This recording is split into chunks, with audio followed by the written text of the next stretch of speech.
again, everybody. This is Mr. Everything, and I am coming back at you with another Wargaming and miniature video. In today's video, we're going to continue on with our What's in the Box series. And in today's video, we're going to be talking about the Battlefront 15mm M4 Sherman Platoon, late war. It's a box set. Battlefront makes miniatures for a game called Flames of War in 15mm, and in this set you should be able to make a variety of different setups. So you can actually make a 105, 76s, 75s. So what we'll do is we'll open up the box and we'll see exactly what we get. All right, now before we actually get into the sprues that you get in the box, I do kind of want to point this out. Remember, it's designed for Flames of War, so based on their army list from their army boxes, you should be able to make a 75 platoon, a 105 assault gun platoon, or even an observation post. Something on the cover here or the back, it talks about these color codes right here, and it says late 75, late 76, and late 105, and those are in colors. You have the black, green, and red, and that'll determine what parts from the sprues you actually use. Now, the hull on these is the welded hull, so they have sharp 90-degree angles. It's not the cast hull, which the cast hull would be more of an earlier war or a mid-war style version. So this might be the M4A3, if my memory serves me correctly. Okay.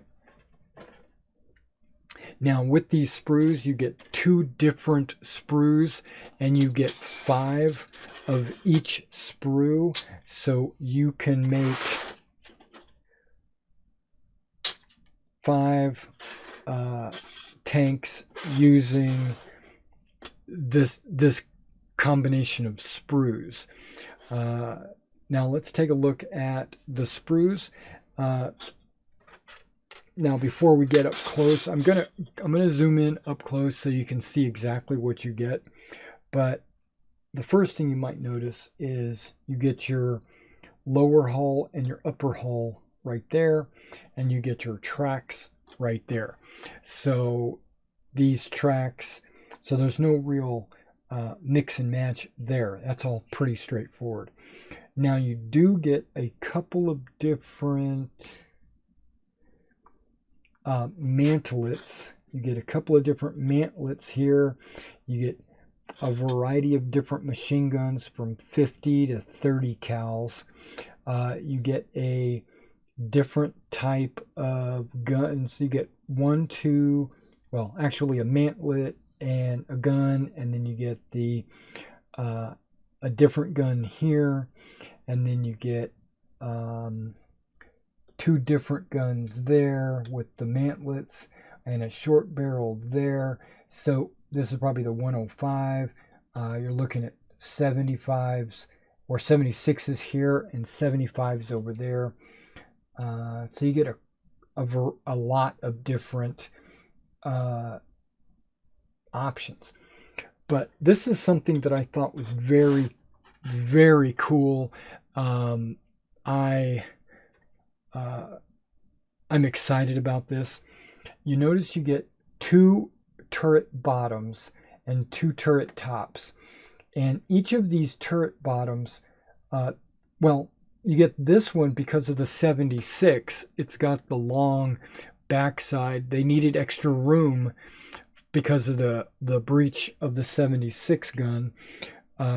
So this is a 76 turret, and this is the turret for all the 75s and the 105, I do believe. So you could create 10 turrets, because remember you get 5 of these sprues. So you could make 5 76s if you want, and 5 105s with or 75s with this turret. And then when you put your turret on the tank, you can swap the turrets out, because the way the turrets are held in place are with these pins right here. And these pins, you get 2 of them. You get 1 for each of the turrets. So basically, you can make one hull but have 2 different turrets. So I plan to make a couple of 70. Well, I'm going to make all 76s, no problem. But on my 75s, I might make a couple of 75s and then maybe a 105 or something like that. And this is a finished version of it. And what I'm talking about is this turret just comes right off. And then I could just take the 76 turret and slide it right on there. And boom, I've got a totally different tank, right? Or different firepower. Okay, but we'll get it up close and we'll look at that as well as looking up close at the turrets. Now, one thing I did notice is I didn't see anywhere on these sprues a tank commander. There's no plastic, hard plastic tank commander. There is an open cupola hatches right there for you to put your own tank commander if you already possess one, or they also sell separately tank commanders. I have some metal, like Old Glory tank commanders. I also have some Flames of War tank commanders, so I should have no problem making a couple of command turrets as well. I just think that's a really nice touch. Plus, another thing, they give you the bocage hedge cutter right there, so you can make a version with the hedge cutter if you wanted. I'm just trying to look at some of the other options that are on here that are not like definite details. Oh yeah, the front glacis plate, the front hull right here, you'll see it's barren, right? There's nothing on it. There's absolutely no details. That's because there's 2 versions that you glue onto the front. You've got this up armored version right here with this low plate, and then you have just a standard version right there. So basically these are, 2 different options that you can put on there. So you can customize and make every one of your tanks different if you want, or do a little research and figure out exactly the loadout of the tanks you're trying to represent. There are a few extra tracks for gluing to the turret sides for armor, and like extra armor or just replacement tracks.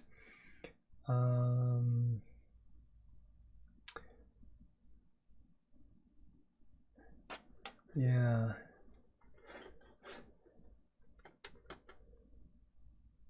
Yeah, pretty cool. Now, let's go ahead and take a close-up look at these.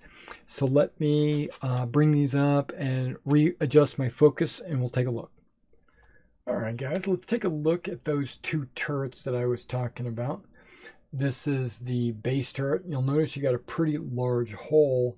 That's because you can glue in a closed cupola, or you could glue in that open cupola in there. And then this would be the bottom of the turret. And then at the bottom of this is where you would glue that pin, like that. All right. And you would do the same thing on the other turret. And then there would be the cupola that you would glue into that slot. Now this one, you would not do that because the cupola is already built in. You would basically, at this point, you would either, okay, it might not be on this sprue. I'm looking hard. Yeah, I don't see it. But there's like a hatch that you could either glue closed or glue it upright like it's exposed.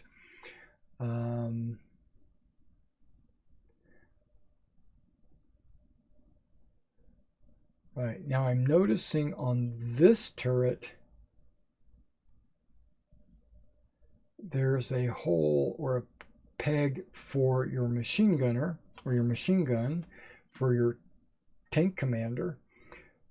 But this turret,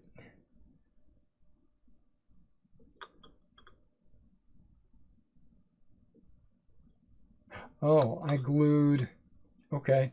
The machine gun glues into the pin of the actual cupola. So if I use this closed cupola, it's got a pin for your machine gun. And if you put the open one, it's got a pin for your machine gun. All right, now take a look at these tracks. There's quite a bit of detail on these tracks. I was very impressed. One thing I felt was just a little bit lacking is the tension on the top track. I would suspect there would be a little bit of a dip between the bogey wheels, but I don't see that. It looks like it's perfectly straight across. That just tells me that this track is too tight, right? But that's a minor detail. That's like no big deal. It's just artistic, really. Okay, so now we're taking a look at the guns. There's different ways the guns mount onto the tank, so you would just have to be conscious of that. The machine gun, maybe if you want on the front of your hull, and then here's a, looks like a pre-built one, right? Where this one you have to assemble it, and then there's looks like a pre-built. Okay, let's take a look at the other sprue here real quick. This one has the majority of the parts. Remember I said an up-armored front plate. It basically just has this extra plate welded on. A couple of other cupolas. You notice how the hole positions are a little bit different. You just have to do a little research. I do think this is the 105, and the reason why is because it's so much thicker than the other ones. This is the bottom of the hull. Another cool thing I thought, and I wish more model companies did this. You see how this has 3 holes on one side and 2 holes on the other? Think of that as left and right. If I have a track piece that needs to go on the right side, I can't put it, and it has 3 pegs, it won't fit. So I'll have to put it on the other side. Basically, it prevents me, and if you look at these tracks, see how this one has 3 pegs and this one has 2? Well, that prevents me from putting the tracks on the wrong side, accidentally putting them on backwards. I think that's a nice touch. This company does very well with their models. I am highly impressed. There's the, what do they call it, a Cullen hedgerow cutter. Now it looks like this is a 30 cal machine gun instead of the 50 cals. Now they give you 2 50 cals. And I thought about this and I was like, why do they give me 2 50 cals? Well, they gave me 2 turrets, and so I could put a 50 cal on each turret. That's pretty nice. That's forward thinking. And then this is the other front plate, and then this is the lower front hull. There should be a rear. Okay, this is a rear hull shelf. So there's like a little shelf right there that you could put jerry cans or bogey wheels or whatever kind of accessories, backpacks or anything back there, as maybe a box of ammunition or something. It's actually storage on the back of the tank. I'm looking. That's the only backside? Hold on. I thought that's not true. I thought there was an option. Maybe that's on the A1. Because the A3 only has that one backside. Okay, now these two plates here, I do not know where those go. Yeah, I don't know what those are for. So I might I mean, they look like they're smooth on this side, and they look just slightly rough on this side. I don't know where they're supposed to go. Oh yeah, and it even says M4A3. Let's get some light on that. Let's see if you can see that. There you go. So yeah, these are M4A3s. All right, well, I hope that helps you out. Remember, you get 5 of this pair of sprues. And this is what it might look like finished, you know, with the adjustable turret, which can be popped off for destruction or swapping out the actual turrets.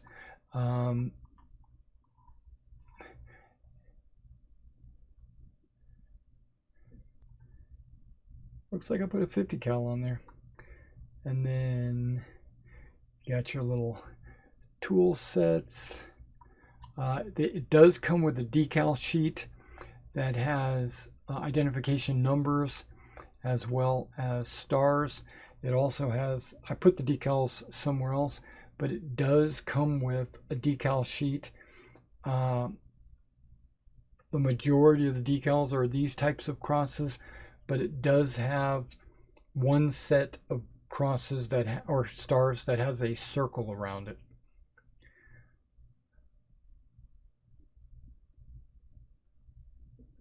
Yeah, I think I need to weather this a little bit. It's too clean.